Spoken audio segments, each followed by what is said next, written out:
বাংলাদেশে ৭০,০০০ কোটি টাকার উপরে যাকাত আসে। আল্লাহু আকবার বলেন।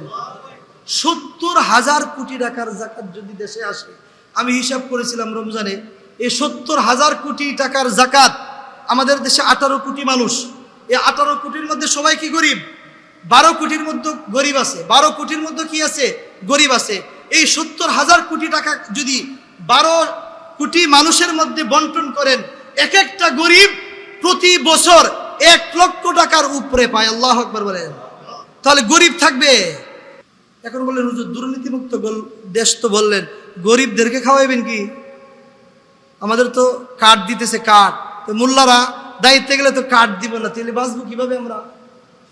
কার্ড দিলে কয়জন কার্ড পাইতেছে? কোন শতকরা কি 80 জনের কার্ড পাইতেছে? 2000 টাকার কার্ড, 3000 টাকার কার্ড। এই কার্ডগুলো দেখবেন শেষে যে নেতাদের পকেটে ঢুকবে। কথা ঠিক কিনা বলেন?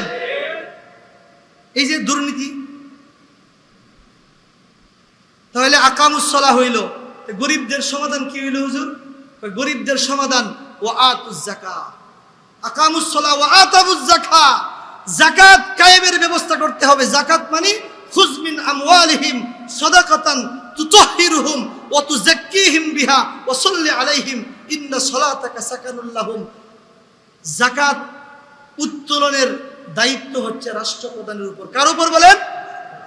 আপনাদেরকে আমি আগেও বলেছি, আমাদের এই বাংলাদেশে ৭০,০০০ কোটি টাকার উপরে যাকাত আসে। আল্লাহু আকবার বলেন। ৭০,০০০ কোটি টাকার যাকাত যদি দেশে আসে, আমি হিসাব করেছিলাম রমজানে, এই ৭০,০০০ কোটি টাকার যাকাত, আমাদের দেশে 18 কোটি মানুষ, এই 18 কোটির মধ্যে সবাই কি গরিব? 12 কোটির মধ্যে গরিব আছে, 12 কোটির মধ্যে কি আছে? গরিব আছে। এই ৭০,০০০ কোটি টাকা যদি 12 কোটি মানুষের মধ্যে বন্টন করেন, এক একটা গরিব প্রতি বছর 1 লক্ষ টাকার উপরে পায়। আল্লাহু আকবার বলেন। তাহলে গরিব থাকবে। সবার জন্য চাকরির ব্যবস্থা হয়ে গেছে আলহামদুলিল্লাহ। ইসলামের নীতি যদি মানেন, সবার জন্য চাকরির ব্যবস্থা হয়ে গেছে। আর আপনি কার্ড দিতেছেন, কার্ড কি সবাই পাবে? 12 কোটি মানুষ কি কার্ড পাবে? পাবে না। আচ্ছা মানলাম 12 কোটি পাইলে 2000 টাকা করে যদি হয়, 12 দুগুণে 24,000 টাকা পাইতেছে। আর ইসলামের অনুসরণ যদি করেন, 1 নম্বরে দুর্নীতি মুক্ত হয়ে যাবে, ব্যাংকগুলো খালি হবে না, সমস্ত মানুষ সুদ মুক্ত হয়ে যাবে, ঘুষ মুক্ত হয়ে যাবে, কাটাকাটি, হানাহানি, মারামারি সবকিছু ধ্বংস হয়ে ইনসাফের রাজ্য কায়েম হয়ে যাবে। আল্লাহু আকবার। 2 নম্বরে গরিবদের কি হয়ে যাবে? দুনিয়াতে চলার ব্যবস্থা হবে কি হবে না? হবে। কিন্তু আমাদের ধনী মানুষ যারা আছে যাকাত দেয়, কিভাবে দেয়? 1 কোটি টাকা যাকাত আছে, 1 লক্ষ টাকাও দেয় না। করে কি বলবে? অমুক দিন আমার বাড়ির সামনে কি করা হবে? যাকাত দেওয়া হবে, তোমরা ওই সময় 7টার সময় উপস্থিত থাকবা। কথা বলছেন? এই সময় দেখবেন 100 টাকার শাড়ি, কথা বলছেন না, বা 200 টাকার শাড়ি, 150 টাকার লুঙ্গি, এগুলো এনে বস 20-50 জনের মধ্যে বিতরণ করে দিবে। মাশাআল্লাহ, ধনী মানুষের পক্ষ থেকে যাকাত দেওয়া হয়ে গেছে। কে দেখতেছেন বলেন? ইয়াউমা ইউহমা আলাইহা ফি নারি জাহান্নাম ফাতুকওয়া বিহা জিবাহুহুম ওয়া জুনুবুহুম ওয়া যুহুরুহুম হাযা মা কানাসতুম লিআনফুসিকুম ওয়া যুকু মা কুনতুম তাকনিজুন। হে ধনী সম্প্রদায়, পৃথিবীতে যারা আছো, কান খুলে শুনে রাখো। আল্লাহ রাব্বুল আলামিন সূরাতুত তাওবার মধ্যে 10 নম্বর পারা 11 নম্বর পৃষ্ঠায় বলতেছেন, ওই দিনকে তোমরা স্মরণ করো, ইউহমা আলাইহা ফি নারি জাহান্নাম, যেদিন জাহান্নামের আগুনের মধ্যে তোমরা যারা সঠিক হিসাব করে যাকাত দেও নাই, তোমাদের সম্পদকে পুরে তামা বানানো হবে। নাউজুবিল্লাহ বলে। তামা বানানোর পর ফাতুকওয়া বিহা জিবাহুহুম, তামা বানানোর পর এইটাকে আগুনের মধ্যে পোড়া হবে। পোড়ার পর ফাতুকওয়া বিহা জিবাহুহুম, ওই কপালের মধ্যে ছেক দেওয়া হবে। নাউজুবিল্লাহ বলেন। আমরা যে আয়রন করি, ইস্ত্রি আছে না, ইস্ত্রি, এইটাকে যদি আপনার কপালের মধ্যে ধরে রাখা হয়, অবস্থাটা কি হবে আপনি একটু বুঝেন। ওই ধনীদের প্রথমে কপালের মধ্যে দেওয়া হবে ফাতুকওয়া বিহা জিবাহুহুম ওয়া জুনুবুহুম, এরপরে পার্শ্ব দেশে দেওয়া হবে, এই দিকে। 3 নম্বরে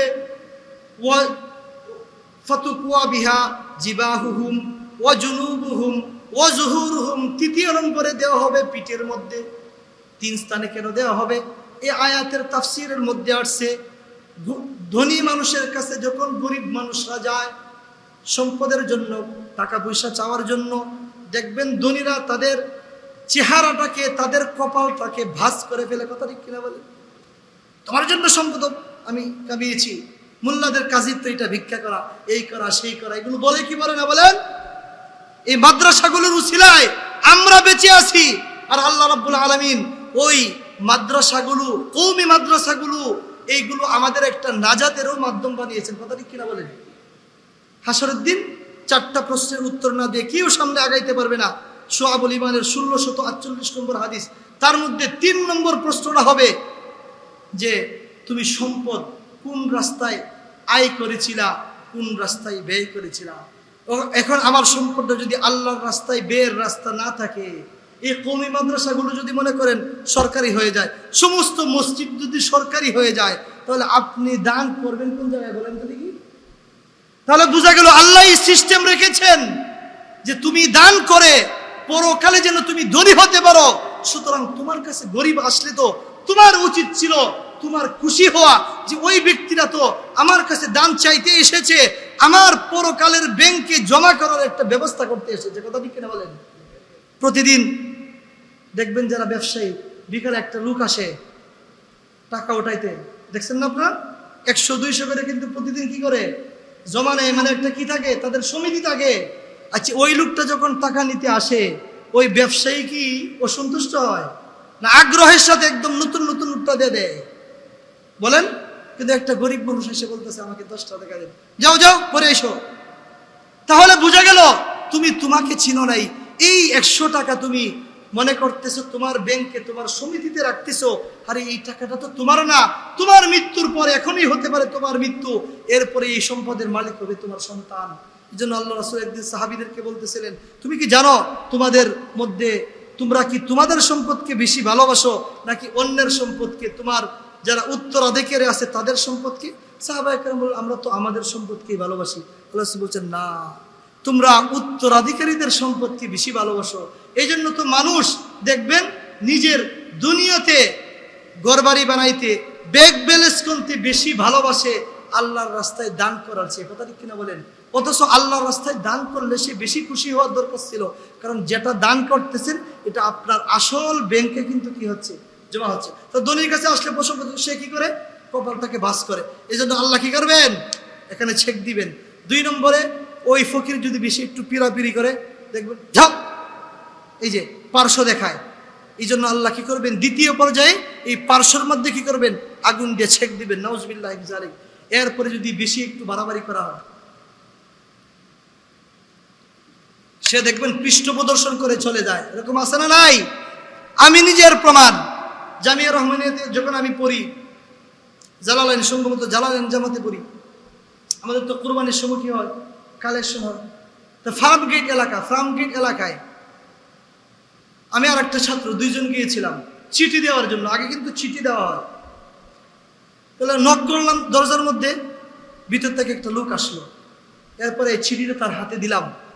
দেওয়ার পরে মানে চেহারাটাকে এরকম ভাবে সে বিশ্রী করে মানে পৃষ্ঠ প্রদর্শন করে, সে দরজাটাকে ঠাস করে লেগে চলে গেছে।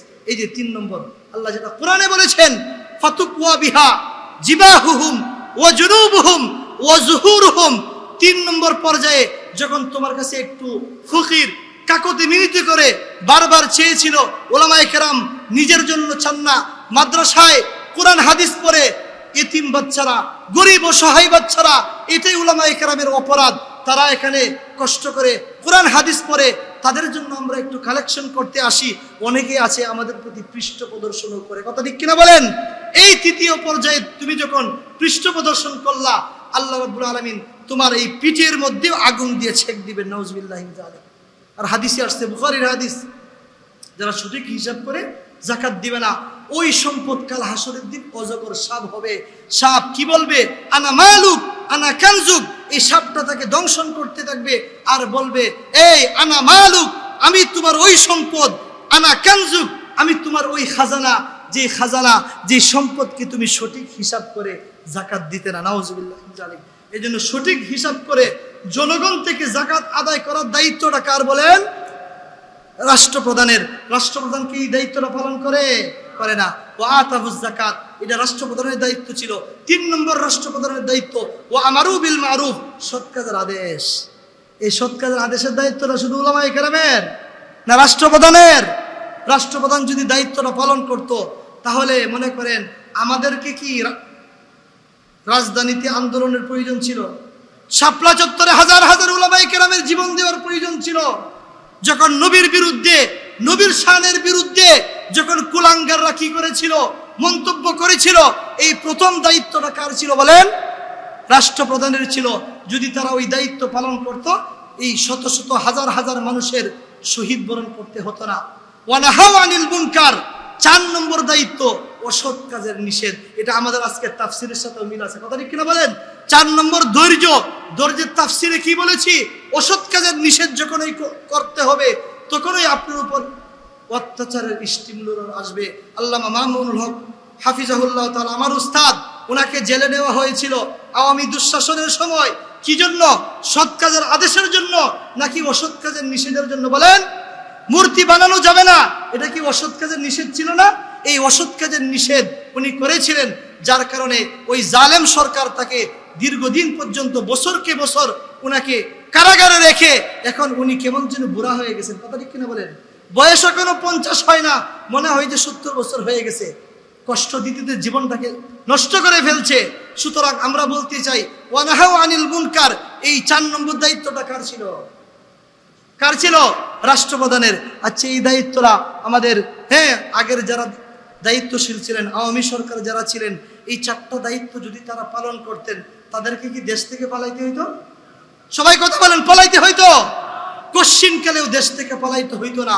এই 4 দায়িত্ব যেহেতু পালন করে নাই, আর তারাই সবচেয়ে মনে হয় বাংলাদেশের ইতিহাসে উলামায়ে কেরামের উপর সবচেয়ে বেশি কি করেছে? নির্যাতন করেছে।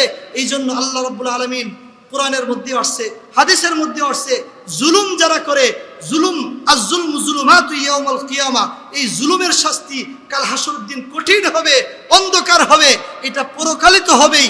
এই জুলুমের শাস্তি দুনিয়াতেও হয়। আল্লাহ রাব্বুল আলামিন যারা এই দুনিয়াতে মানুষের উপর সবচেয়ে বেশি জুলুম করেছে, আল্লাহ দুনিয়াতে তাদেরকে দেশ থেকে লাঞ্ছিত করে বের করে এই দুনিয়ার শাস্তিকে দেখায়া দিয়েছেন, কথা ঠিক কিনা বলেন?